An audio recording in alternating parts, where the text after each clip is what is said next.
Welcome everyone to Restoring the Temple of Love. So this is another one in a series, and I'll keep doing them until they quit popping in. But last week we learned about restoring the temple of the body. This week we're going to learn about restoring the temple of relationships. And here we go. Let's go ahead and call in sacred space. All right, everyone, this is the fun part. Let's all take a big deep breath in. And as you exhale, drop your grounding cords down into the earth. Feel your roots going all the way down, all the way to the core. Really sink in. And then inhale, draw that earth energy up. Send it up and out through the top of the head. Connect with the heart of the Great Mother above us. And then inhale, draw that energy down. Send it all the way down into the earth. Activate that as above, so below flow. Breathing in and breathing out, activate the as within, so without. As the universe, so the soul. Moving to the north, we welcome Mother Earth, the ability to be in a body, to stand on our own 2 feet. Moving to the south, we welcome water, clear, clean, current, emotional energy, love, joy, abundance, connection. All of that good, juicy stuff. We call that in. Moving to the west, we welcome air, mind, focus, clarity, all of our guidance. We call that in. Moving to the east, we welcome fire, movement, passion, divine right action. Moving to the center, we welcome the divine feminine and the divine masculine in sacred right relationship. Isis and Osiris, Yeshua and Magdalene, Shiva, Shakti. Who are some more? There's more. Krishna, Radha, all of the beautiful divine couples that symbolize this meshing of the divine feminine and the divine masculine within. We call that energy down. And we call up Mama Gaia to pull and magnetize that energy through our bodies. We welcome our own sweet, extraordinary soul into the circle. We ask that all these energies be with us, pray with us, and dance with us for our mutual benefit. Oh. So those of you that have been here before know that we dance our circles open. So I'm going to invite all of you to get up and move your bodies, activate that, all of the energies we've called in, activate them, turn them on with your movement. Here we go.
All right, everyone.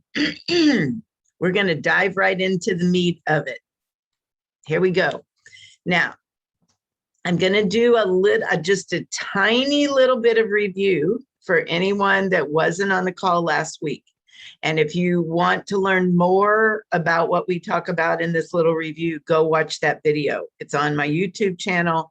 It's also, I sent out an email with it in there. If you can't find it, just let me know. I'll send it out again, or I may even send it out with this one. But last week, I reiterated again, the female body is the most powerful shamanic tool on the planet. And the reason we're having such difficulty is because we haven't been using it, or we've been using it inappropriately. But every woman can utilize the energies of change and expansion that are on the planet right now to really ground the new vision. We all know that that new vision is trying to come in for the next 7 generations. And I had a conversation with someone, I believe it was yesterday, I can't even remember. I've had the same one so many times, where we think about all the things that need to shift. And it feels so overwhelming that we just don't do it. But we can. And the very act of you being here today is what moves it. It moves the dial a little bit more. So you are harnessing that power just by showing up in a circle. What women don't understand is that the creative force of the creatrix, a hologram of that exists right in your womb space. And we have the power to draw that out in circle and manifest something different. And it takes all of us on the planet beginning to honor the power of the feminine. And that's why, usually I just say, temple's open, but this year this month, I am just obsessed with women, number one, understanding how this works, and then engaging the power by being in circle with each other. So we're going to do that. We are doing that today. So if you're here, then it's time for us to wake up. And that is the reason that I'm engaging these classes at all. Last week, we learned that our feminine bodies were designed to hold the balance, to keep Mother informed of who we are and what we need, and not just for us only, but on behalf of all humanity. It's like what really hangs in the balance right now, Mom can restore herself. This whole place can go to hell, and Mom will survive. The planet will. It may take thousands of years for her to restore herself, but she will. What hangs in the balance is humanity, and whether or not we're going to be here to see it and to assist her. So on behalf of yourself and your brothers and sisters and your children and your grandchildren, this is why it is so necessary for us to gather at this time. So last week we learned that our womb is almost like a machine, our female body. This system turns on when we're about 12 or 13, and it stays on, and it just works. So our womb holds things. And when we don't know what to put in there to hold, we use it as a garage, and it just stores all the unspent emotion that we don't know what to do with. We just hold it right in there. And as we hold it, whatever our womb and our body is holding, we will magnetize more of that to us. And eventually, if we hold it and keep magnetizing it, we will birth things. onto this planet. And depending on what we're holding, that's going to dictate what we're birthing. And all of this takes a lot of energy, and we have got it. If you feel depleted, if you feel tired right now, it's because we've been unconsciously using this system and we've been generating energy for all of the negative creations, and it's wearing us out. And it's time to clean out our womb, which is what you learn in Sacred Rhythms, clear the womb and get a clean slate and start using this system to manifest something new. And the way we do that is we literally call in things through the celestial portal that is our womb, whether it's a child, whether it's information, whether it's a new book, a new class, a new creation, it all comes through our body the same way. And it will show up in our lives according to what we're holding. And all of this turns on at puberty. And it works whether you still have your physical womb or not. It works whether you can bear children or not. And it doesn't ever turn off, not even at menopause. Menopause isn't the closing down, it's the expansion. It's the germination and regeneration of the next phase of our future. It's like suddenly you have even more energy and power to manifest out there. So another place that this can show up is in our relationships. And this is one of those key areas that I see women just chase after, chase after, chase after. And here's why. We didn't get a guidebook. I mean, you know, mostly when our mothers, if they talk to us about being a woman, it's usually the mechanics. Here's a box of whatever that you need to use so that you don't get blood on your underwear. And this is what's going to happen, and you're not going to feel good about it. I mean, and I don't want to downplay this because I know a lot of mothers take this seriously, especially now, and are doing their best. But for those of us that are here, we might not have gotten very much information at all. We certainly didn't get this. At least I didn't. And I don't know if many of us did. So usually when we're thinking about relationships, we get most of what's imprinted in our wombs by default. So we watch what other adults around us do, so we can manifest what we see out picturing with our parents. We'll be running some of that in our wombs anyway, because we lived inside our mothers. So, and it's generational. So a lot of what we may be imprinting the planet with, if we've never done any of the rituals around the womb, is not going to even be ours. It's going to be what everyone else around us has done, what our ancestors did. There's all kinds of places that what we hold in here can get imprinted. Negative experiences that we might have been exposed to as children. Now, you know, that covers a wide arena. I mean, there's sexual abuse, and I think that's the first place people go.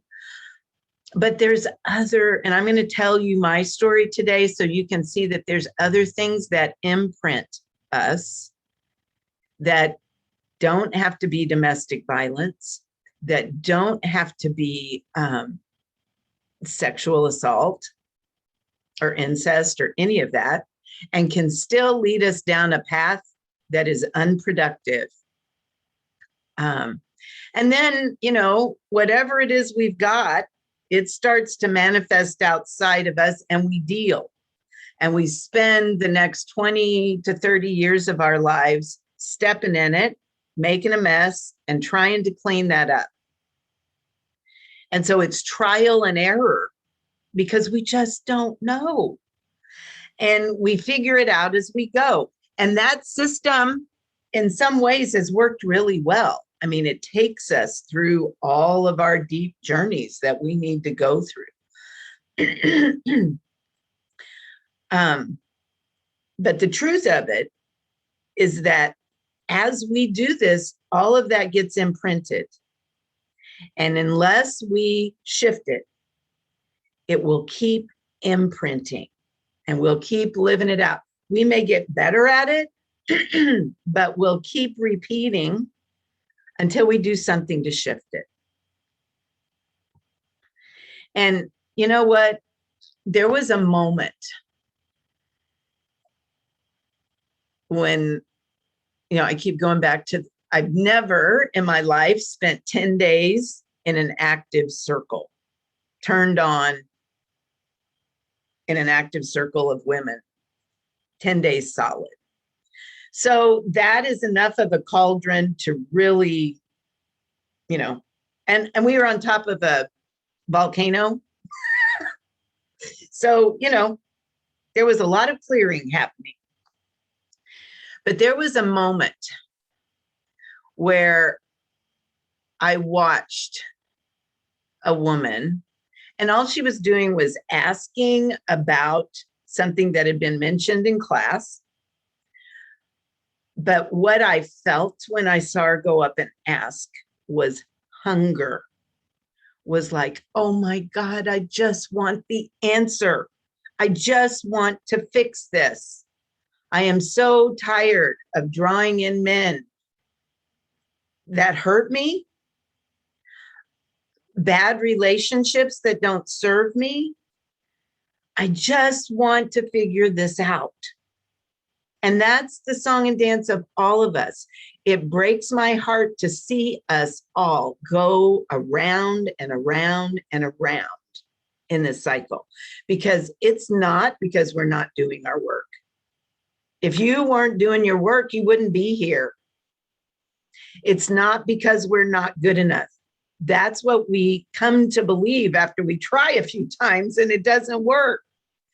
And it's not even because, I hung on to this one for a while. It's not even because there's no decent men in the world. Yeah, I can see you laughing, Christina. Yeah, that's one we'd like to go to. That's not the truth either. It's because partnership is an inside job. And I remember I would hear people talk about this and I didn't want to hear it. I just wanted to fix it so I could get the outside partnership and be happy. And then I'd attend to all the inner stuff. I wasted way too much time doing that. So all of you know this, but I don't know if we understand the ramifications of it. And I see many priestesses in here. Some of you have begun this process. Some of you have gone through it and you're waiting to see the outcome. And I promise you there will be one if you haven't seen it already.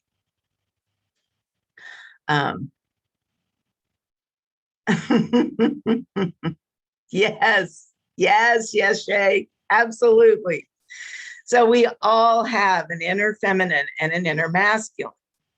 But here's the thing, and I didn't know what this meant when I first heard it, and it was still yada, yada, yada. All right, I'll do the things. But I promise you, there really is something to this. Most women have not integrated their inner masculine. Our society teaches us to be all in the feminine. We're the girls. So a lot of times we'll just turn off. We don't realize we're doing it, but we'll turn off the masculine. We won't really address it. And we'll do our best to take care of our body, to build our feminine, to do all of the things that seem like feminine things to do, to the neglect of our inner masculine. And the other piece of this psychologically is that because we're women, we think the men are out there. We don't realize that we have an inner masculine inside of us. And, you know, the crazy part of this is that we usually, if we're still, you know, working the way society has taught us to work, that inner masculine is driving the car, and he's treating our inner feminine the same way that we're being treated by the men in our lives. If you have not integrated your inner masculine, you will keep projecting him outside of you and recreating all the stories that you've stored in your womb. So I'm going to tell you my story so that you can get a feel for this.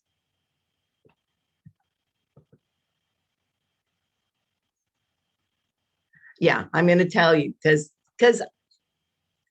inner masculine's my default, and I can go like the ever ready bunny. But let's go to the very beginning.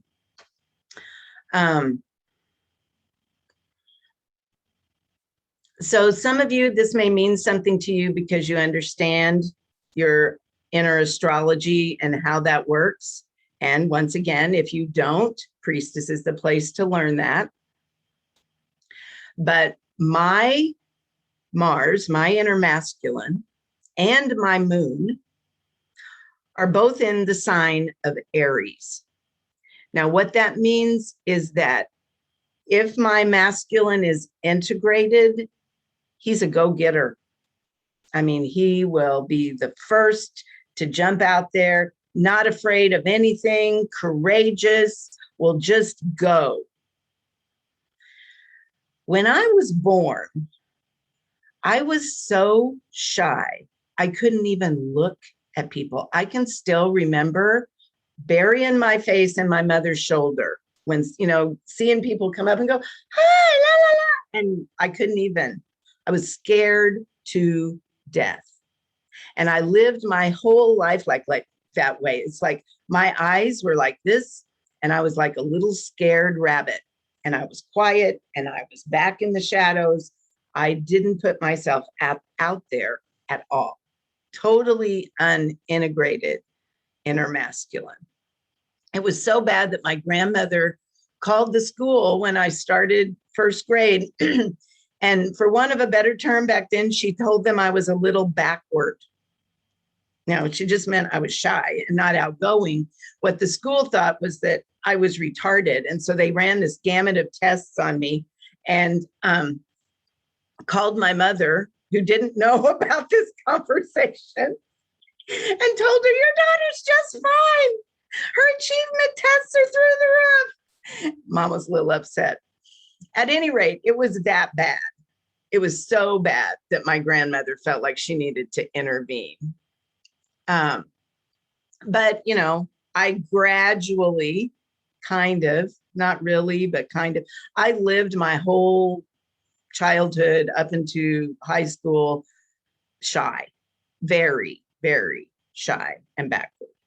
So when I hit 19 and 20, and the other thing that was going on was what I was digesting in my womb. I want you to understand that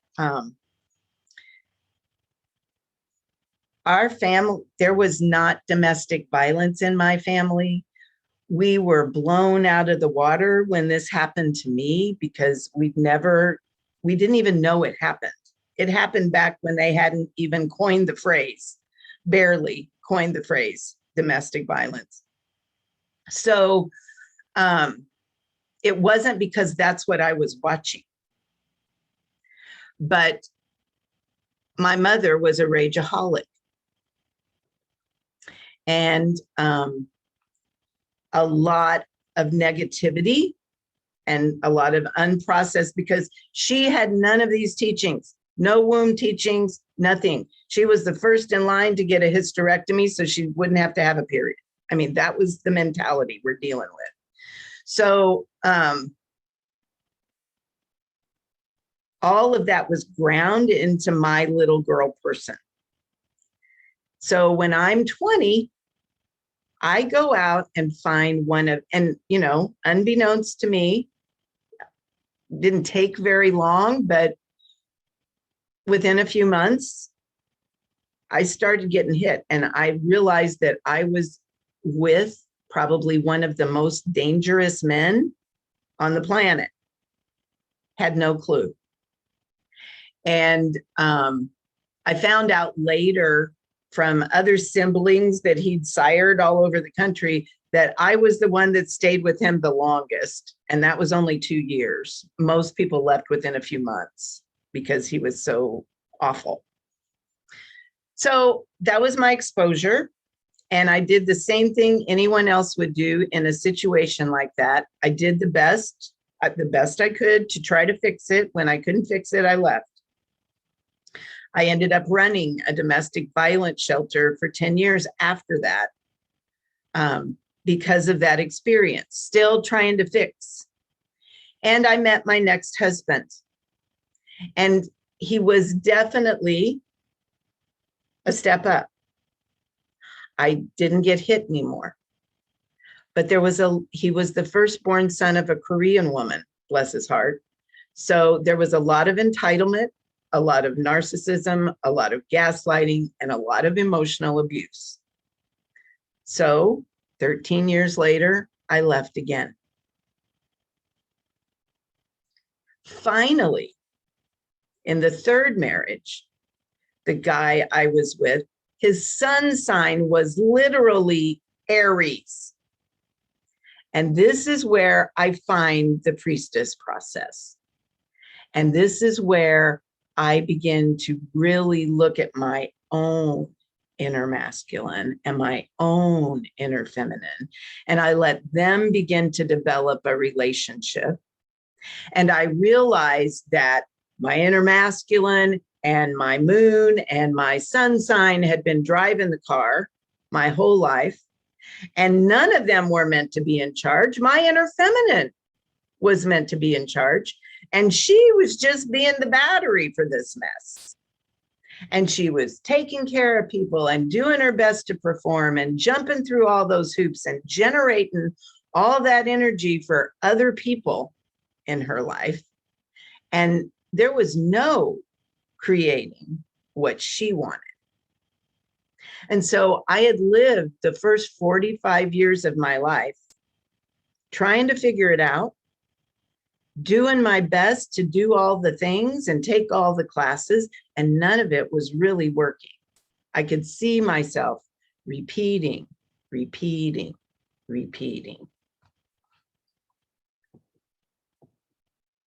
So the solution for me, and I believe the solution for all women, can be found in many ancient Egyptian texts. And it's, we refer to it as the sacred marriage, but what it is the integration of your inner masculine and your inner feminine. And it's the restoration of right relationship between them. And until you restore that, you're going to be doomed to a life of constantly reflecting what's inside of you, outside of you. Projecting would be a better word for that. So the more and so it's like you're fighting with the mirror all the time. It's like you see that your hair's out of place in the mirror, and so you reach up to the mirror and try to fix it. And it never fixes, and you can't figure out why it won't. And you chase after and chase after and chase after all the things to get that ache inside of you to go away. And it just doesn't, because you're looking in the wrong place. So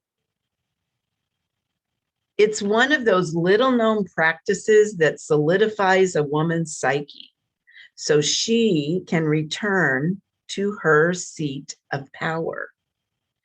And if you've grown up in a masculine dominated world, then you come to believe as a woman that your self-worth is based on your performance. And I'm telling you what, we have learned to perform to beat the band. We can outperform the boys anytime because we have been fighting constantly to fill that void inside of us. And if we're still projecting all of that outside of us, then eventually that's going to become very damaging. You know, we can up level, but, you know, the constant failing, for want of a better term, it's just like feeling like it didn't work again. It didn't work again. That's going to be damaging after a while. Thank you, Yeshe. I feel like I'm preaching. Yes, Yeshe said that she felt like she was in church, real church. So one of my favorite steps in the process of alchemy, and if you're, you know, everybody in Priestess already knows this, is distillation. And in Priestess, we go through all the steps over and over and over again. And so it takes you a while to get to this part. And I have been teaching this for years. Since maybe 2013. So we've been around the block a few times. Every time I teach it, and I usually have 4 or 5 circles running at a time, I get to go through it again. And I'm still, you know, what has been ingrained in us is so deep that I still find myself learning this over and over and over again. But when the divine feminine and the divine masculine come together and they're bonded, you reach a place where you become distilled. You're grounded in both the earthly realm and the spiritual realm simultaneously. You've matured and you no longer expect life to meet those egotistic expectations. So those places where you hear, well, you really need to do this inner work first. And you go, no, no, no, I want this outside thing first, then I'll do that. That's where you're still expecting life to meet those egotistic expectations. And part of the reason you're still there is because you haven't yet released the belief in negative self-regard. Women do not know yet. I think we're learning, but we do not know yet our value, how important we are to the future of this planet, to the future of our children. Anything that we see being outpictured on TV or in the news, in the hospitals, wherever, we can shift. We just don't believe we can shift it yet. And it's because We haven't yet released the belief in negative self-regard. We still think we're less than, and we're not. Thinking that we're broken, that there's something wrong with us, that if we just fix this thing, we'll be better and everything will work, is an addiction. And we, as a society of women, are addicted to negative self-regard. And there's no need for it. When your inner masculine understands that it's his job to support your inner feminine, and when he bows down to her and says, honey, I will do whatever you need, just tell me. And when she can receive that, magic can begin to happen. And until that happens for a woman, we're still empty. There's still a hole in there. We still wonder if we're going to meet our soulmate. We don't understand that our soulmate is in here. And when that is in alignment, then whatever you decide to outpicture in front of you, you can. Until it is, sometimes it'll work, and sometimes it won't. And sometimes it'll quit working. At least that's been my experience. So, once again, you knew it was coming. New Earth Priestess takes you through the full process of alchemy and the sacred marriage. And, you know, I've had women say, well, how do you do it? I just want to do it for myself. Once again, that egotistic expectation. Don't make me do the big stuff. Just give me that little piece. It's a process. It's a long one. I can't, even if I gave you the steps and I did a class and took you through it, I don't know how well it would stick if it wasn't in the cauldron of the priestess. I don't know. I haven't ever tried it. It seems naked to me. It seems like there's so many other pieces missing that you need the support of all of it. So I'm not going to take you through the steps. I'm just going to tell you the temple's open.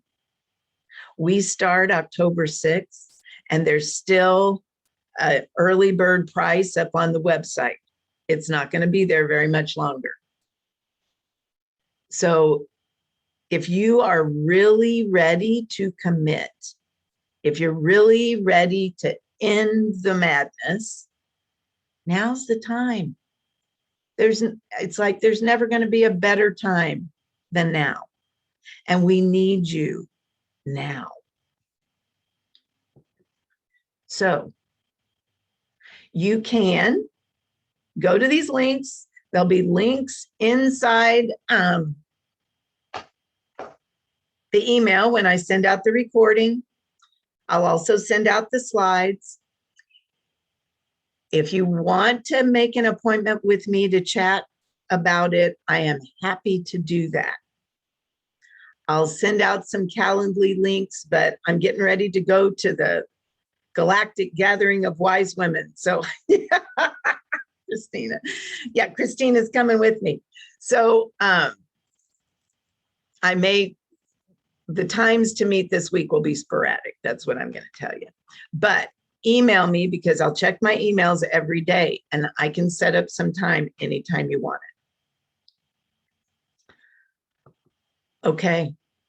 This is our job, ladies. It is way time for all of us to begin to have future sight, to begin to think about what kind of planet, what kind of systems are we going to leave our daughters? Are we going to leave them without a rule book? Are we going to leave them without knowing what to do? and knowing how to create the life of their dreams. It's right here at our fingertips. And we have the power to do it. We just have to engage it. So find someone to engage it with. If not me, find someone else, find another circle, but do this for yourself and do it for your daughters, do it for your grandkids, do it for the future.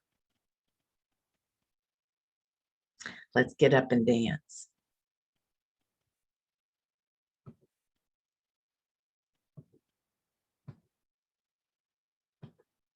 Here we go.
All right, everyone. This was fun, fun, fun, fun.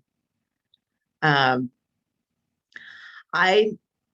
is full moon? Full moon's the 20th. I'll have something else out on the 21st because I'm going to be in the air flying back home on the 20th. But I'll keep them coming. How about that? What am I looking for? Stopping the share. There you go. Wanted everybody to see each other. And I will see you next time. This will be posted on YouTube, and I'll also send it out in an email. Talk to all of you soon.